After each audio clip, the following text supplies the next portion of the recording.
ফের উত্তপ্ত বেড়মজুর। দুই তৃণমূল নেতার বাড়িতে চড়াও স্থানীয়রা। শঙ্কর সর্দারের বাড়ি ভাঙচুর, হলধর আড়ির বাড়ির বাইরে খড়ের গাদায় আগুন। পোলপাড়ায় শঙ্কর সর্দারের বিরুদ্ধে আদিবাসীদের জমি দখলের অভিযোগে তুলকালাম। পৌঁছল পুলিশ। জনরোষের শিকার হচ্ছে অভিযোগ হলধর আড়ি স্ট্রিট। জমি জবরদখল থেকে হুমকি, মারধরের একগুচ্ছ অভিযোগ। দলীয় পদ থেকে সরিয়ে দেওয়ার পরেই গ্রেফতার বেড়মজুরের তৃণমূল নেতা অজিত মাইতি।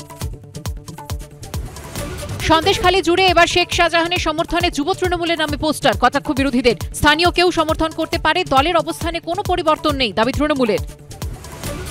সন্দেশখালী কাণ্ডের প্রতিবাদে মেয়র রোডে ধর্নায় বসতে চেয়ে আদালতের দ্বারস্থ বিজেপি। কাল থেকে 3 দিন ধর্নায় বসতে চান সুকান্ত মজুমদার। কাল আবেদনের শুনানি।